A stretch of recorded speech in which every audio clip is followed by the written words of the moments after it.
అయితే సర్వసైన్యాధ్యక్షుడికి చెందిన ఈ వజ్రాల హారం ఎవరిచ్చారు? మీరే కాజేశారా? నందకుడు కాజేయడు, కానుకగా స్వీకరిస్తాడు. నా చేత కృత్రిమ లేఖ వ్రాయించిన వ్యక్తి మరెవరి చేతనో సైన్యాధ్యక్షుడి ఇంట్లో వజ్రాల హారాన్ని కాజేయించి ఉంటాడు. వార్తాహరుడికి రుద్రాక్షుడు ఇచ్చిన నిజమైన లేఖ స్థానంలో కల్పిత లేఖ ఉండేలా ఆయనే ఏర్పాటు చేసుకున్నాడు.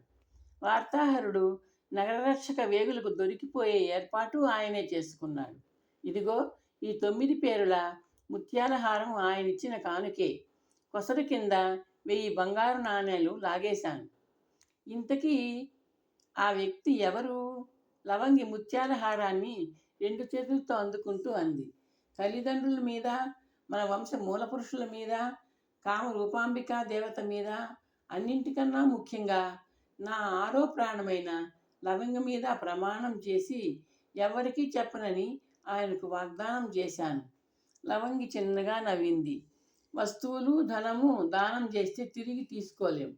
దానంగా తీసుకున్న వాళ్ళు ఇవ్వరు. ఇచ్చి తిరిగి తీసుకోగలిగింది వాగ్దానం ఒక్కటే. ఆ పని నా పతిదేవుడు ఇప్పటికే చేసి ఉంటాడు. నేను వాగ్దాన భంగం చేశానా? నందకుడు ఆశ్చర్యంతో అన్నాడు. పెళ్లిలో అగ్నిదేవుడి సమక్షంలో ఏమన్నారు? ధర్మేచ నాతి చరామి, ఆర్థేచ నాతి చరామి, కామేచ నాతి చరామి అన్నారు. ధర్మ అర్థాల విషయం నాకు తెలియదు కానీ కాదు విషయం తెలుసు. సంపంగిని మర్చిపోయారా? ఆ సంపంగి వాసనను దూరం చేయడానికి నేను పడిన యాతన మర్చిపోయారా? ఆ నాతి చరామి అనే మంత్రం మహాజటిలమైన సంస్కృతం, నాకు అర్థం కాలేదు. అయి ఉంటే? నందకుడు తెలివిగా అంటున్నాడు. మీరు నన్ను ఏమార్చలేరు. చెప్పకపోతే నా మీద ఒట్టే. నందకుడు నిట్టూర్చాడు. నీ మీద ఒట్టేసి నిజం చెబుతాను. నా చేత ఆ సాహసం చేయించింది ఒక సామాన్య భటుడు. తన కోసం చేయించింది కాదని నాకు తెలుసు. ఎవరి కోసం, ఎవరి పథకం ప్రకారం చేయించాడో నీ సాక్షిగా నాకు తెలియదు. బయటికి బొక్కితే తల ఎగిరిపోతుందన్నాడు.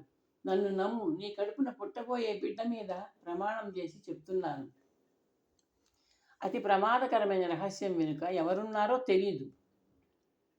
నా కడుపున కాయ కాచే అవకాశం ఇంకా రాలేదుగా, రాకుండా ఉండదుగా.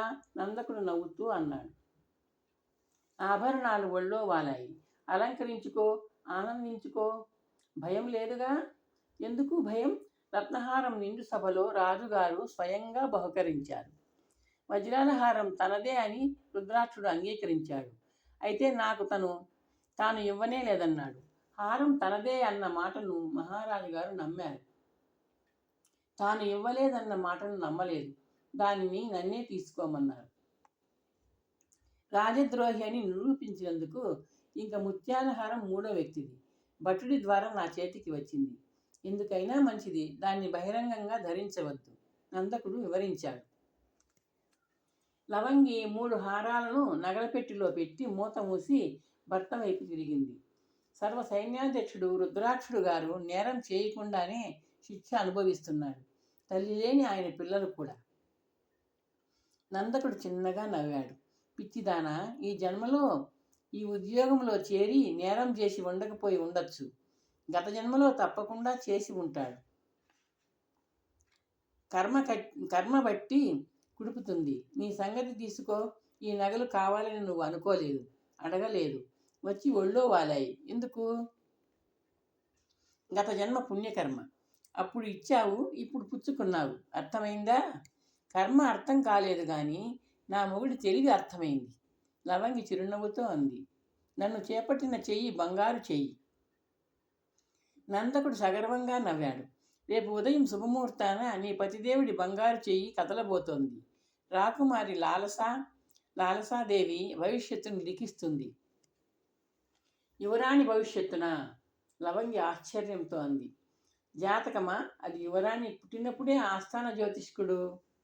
జాతకం కాదు ప్రేయసి, స్వయంవర పత్రిక. నందకుడు అడ్డొస్తూ అన్నాడు. ఆస్థాన జ్యోతిష్కుడు స్వయంవర ముహూర్తం నిర్ణయించాడు. ఆస్థాన కవిగారు స్వయంవర ఆహ్వాన పత్రిక లిఖించారు. ఆ రెండింటినీ సమన్వయం చేసి 5గురి సమక్షంలో నీ పెనిమిటి పత్రికాలేఖనం చేయాలి. 5గురా? ఎవరు? మహారాజు గారు, మహారాణి గారు, మహామంత్రి గారు, ఆస్థాన కవి గారు, ఆస్థాన జ్యోతిష్కుడు గారు. మనం లిఖించే మాదిరి పత్రాన్ని 5గురు ఆమోదించాక 50కి పైగా ప్రతులు లిఖించాలి. నందక, నీ హస్తవాసి మంచిది, అన్ని ప్రతులు నువ్వే లిఖించు అన్నారు మహారాజు గారు.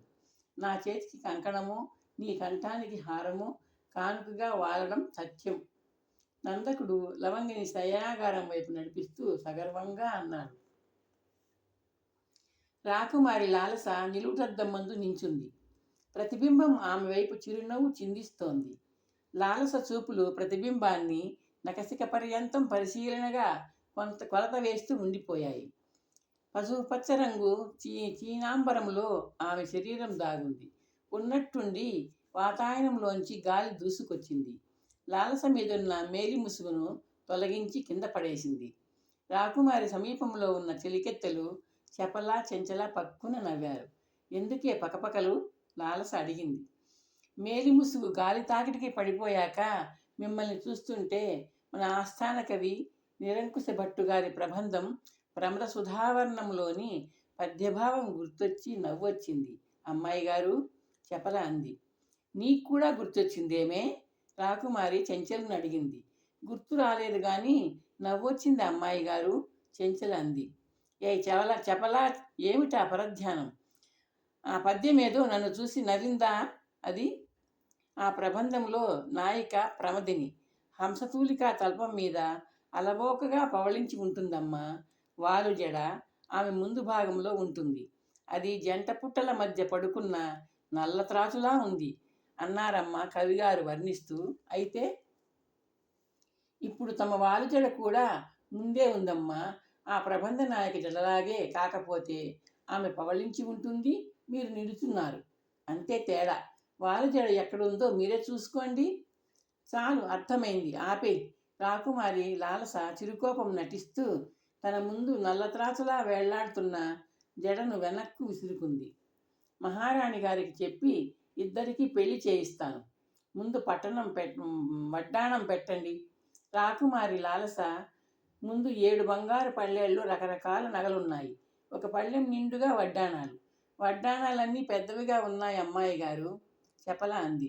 అన్నీ చూసేస్తాం, మీకు నడుముంటేగా. చెంచల చమత్కరించింది. ఏయ్, కలదు అనడు. నడుము కలదో లేదో అన్న కవిగారి వర్ణన గుర్తు చేస్తోందమ్మా మీ కందిరీగ నడుము, చెపల అంది. శృంగార కవిత్వాలు బాగా గుర్తుండాలే ఉన్నాయే నీకు, చెపల. లాలస నవ్వింది. మన ఆస్థాన కవిగారు యువరాణి గారి సౌందర్యాన్నే పద్యాలలో బంధించారనిపిస్తోంది. అమ్మాయి గారు, నోరు మూసుకొని ఆభరణాల పని ముగించండి, వడ్డాణం సంగతి ఆలోచిద్దాం. లాలస తన సన్నటి నడుము మీద చేతులు ఆంచుకుని అంది. అవునే చెపల, త్వరగా కానీ, స్వయంవర ముహూర్తం ముంచుకొస్తోంది, చెంచల గుర్తు చేసింది. యువరాణి వారు, ఒక సందేహం. లాలస కంఠంలో చంద్రహారం అలంకరిస్తూ అంది చెపల. స్వయంవరానికి 55 రాకుమారులు విచ్చేశారు. వాళ్ళలో ఎవ్వరూ కంటికి ఆనకపోతే ఏం చేస్తారు? ఏం చేస్తాను? స్వయంవర మాలికను నా కంఠంలో వేసుకుని టీవీగా తిరిగి వచ్చేస్తాను. మహారాజు గారు, మహారాణి గారు కోప్పడితే? చెంచల అడిగింది రాకుమారి జడలో పువ్వులు దురుముతూ. నేను కోప్పడతాను, లాలస నిర్లక్ష్యంగా అంది. కోపానికి విరుగుడు కోపమే. త్వరగా కానివ్వండి, ఆలయానికి వెళ్ళి దేవీ దర్శనం చేసుకురావాలిగా.